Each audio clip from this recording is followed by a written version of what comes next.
Yeah, I greet you, my people. We're back again, and with every passing day, Nigeria is drifting more and more into inflation, hyperinflation. The economy is tanking really bad, and the situation is dire. It's terrible. People are suffering. People are dying. It appears the government of the day has lost control of the economy, and it's actually the Nigerian economy is on a skid row down to hell. Right? I wish somebody can stop them and tell them what to do. I wish they can call somebody who knows what to do, and ask questions, because they've really lost it. Well, yesterday I saw a news. I don't know if that was official. The dollar crashed against the naira. It retrogressed. It kind of came back from around 2,000 to 1,600, 1,500 per for a naira per dollar. So that's a good thing. I wish that whatever it is that they did to achieve that yesterday could be kept up, and hopefully, the price of the dollar will begin to come down. The question is, why is this happening to Nigeria? Long before Tinubu came into office, I called attention of state and federal governments to this. I happen to have, worked for both the federal government and the United Nations on some projects that had to do with, trade. And I made a few recommendations a couple of years ago, so it appeared people didn't listen. I was on the team that drafted the Africa Continental Free Trade Agreement, policy.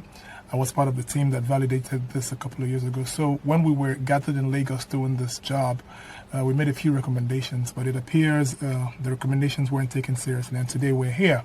The economy is really tanking. So and you're asking, why is this happening, and why can't they really, take control of the economy and actually pull it back? There are a number of reasons, and I'm about to discuss that today. When Tinubu was declared winner of the last presidential elections, he was slated to be sworn in, I think, sometime in March of last year, I believe it was. Yeah, sometime in March of last year, I can't remember the date, right? He made what I think was the biggest mistake, of his administration, or any administration ever in Nigeria, and that was to, cancel the subsidy policy, to remove the subsidy and destroy the subsidy policy without putting in place certain, conditions to ensure that there will be a buffer, for the Nigerian economy when he takes that out. As far as I'm concerned, the Warri refinery isn't working, and wasn't working at the time, and it's still not working. The Kaduna refinery wasn't working then, and it's still not working. The other one, I think it's Port Harcourt, wasn't working then, and it's still not working. Now, I heard about a number of modular refinery licenses given out. None of those are working. So for me, in my professional opinion, I think it was a very big mistake for Mr. President to have removed subsidy without putting any measures in place to ensure that we will have a viable alternative, to what was on ground. And that actually knocked the cork off of the bottle, and everything came crashing down. So that's one of the reasons that we have a hyperinflation today, because really every commodity in the marketplace today has to be transported from point A to point B. Nigeria is a consumerist nation, and we import a lot. And so what this means is that for those commodities that we consume that are coming from overseas to get to the families, it has to do a number of stops. The first is from overseas to the Nigerian seaport. And once it lands to the Nigerian seaport and it's cleared, it has to move from the seaport to any warehouse, whether in Lagos, in Kaduna, or Abuja, Enugu, wherever the warehouse of the owner of the container is. Those commodities have to be transported from there to the warehouse. And that transportation process is what we call freight. And freight costs money, ordinarily costs money. But with the removal of the subsidy, the prices of petroleum products have actually skyrocketed. And so that means that where containers used to cost, say, about 200,000 to move from Lagos to Enugu, today they are costing almost 800,000. Right? And so the businessman who has imported those commodities is the one bearing that cost. But to recover his cost, he has to take all his overhead, split it into the number of goods in that container, and add up, right? So that he can recover his expenditure, and at the end of the day, he still has to add his profit. So by the time he's done all that arithmetic, the prices of commodities that he's imported has gone up the roof, really. And so who's going to suffer at the end of the day? Is a common Nigerian, the average Nigerian family, because we are the ones buying those commodities. We are the ones that are going to have to work hard to pay for those commodities, and that's one of the reasons prices are high. So thanks to Mr. President in that regard for prices being off the roof. Now, the other reason we have a hyperinflation situation in Nigeria today is because Nigeria is simply a consumerist nation, right? I have made this analogy many times, and I'm going to do it again. For example, if you go to Germany today, Germany is a very industrialized country. And so if you look at the automotive industry in Germany, you'll find a number of cars. You'll find Japanese cars, you'll find American cars, you'll find other European cars, and you'll find German cars. In my experience and in my opinion, some of the cheapest cars that you will find in Germany today are cars that are made in Germany. The reason they are really cheap is that they are made locally. And so nobody has to pay port costs to import those cars into Germany, right? Every other car, the American car, the Japanese car, the Chinese car, the other European cars, have to pay some kind of freight from their country where they are manufactured, to get those cars to Germany. When they arrive in Germany, they have to pay extra cost to clear those cars at the seaport. And after they've cleared them at the seaport, they have to pay for special transportation from the seaport, to the car lot where these cars are going to be sold. If you look at this commute, you'll find a lot of expenditure there that has to be broken down and, added to every single unit of car. And that adds to the cost of the car. So it's simple. It's the same thing that is happening in Nigeria today. Because we're a consumerist nation and we're not really industrialized as we should, about 90% of the things we consume in Nigeria, whether they are FMGCs, fast-moving consumable goods, or they are automobiles, or they are fashion products, or whatever it is, most of these, 90% of these are imported. And so the importers are paying a cost to move these commodities from China, from Cambodia, from Asia, from Europe, from America to Nigerian seaport. That's number one cost. Number two cost is to clear those goods at the seaport. And today a 20-foot container is clearing at about between 2 million and 2.5 million, right? That's another cost. Now, you have to pay all the custom costs, all the clearing costs at the seaport. After you spend that second point of expenditure, you got to move those commodities from the seaport to whatever warehouse, and that's another cost. At the end of the day, you have to calculate all of that and break it down and put it on the commodities that you've just imported, and then add your profit to it. And at the end of the day, everything is expensive. So importation is the second reason we are suffering a hyperinflation situation today. And I'm going to give solutions and recommendations before the show ends. Now, the other reason we are suffering a hyperinflation situation is because of a lack of industries, really. And that's really because that is why Nigerians are importing more, because we don't have industries. So if the government of every state and the government of Nigeria would actually take the setting up of industries seriously, we will displace the importation situation and begin to provide the commodities that we consume locally. And that way, prices of goods will begin to come down. But I tell you, a lot of you don't know that IMF is the reason Nigeria is not industrialized. IMF is the same one that convinced our leaders a couple of years ago to devalue Nigerian naira.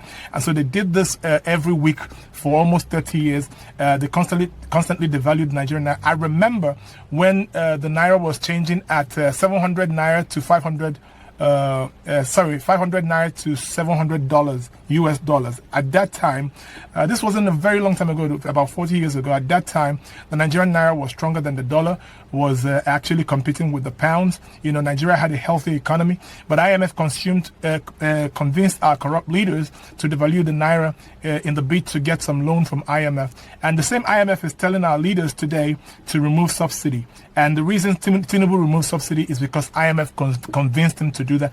I don't know what they promised him. I don't know if they supported his government, and that was what he had to give in return. IMF really wants to destroy the Nigerian economy, has destroyed a lot of healthy African African economies. Kenya was doing very well a couple of years ago, but today Kenya is playing ball with IMF. The Kenyan economy is beginning to tank as well. So we need leaders who will stand up and say no to IMF, say no to World Bank, and do what is best for the Nigerian economy for the sake of the Nigerian citizen. Now, so these are a number of reasons why we are suffering a hyperinflation situation today. Now, what can be done? What can families do?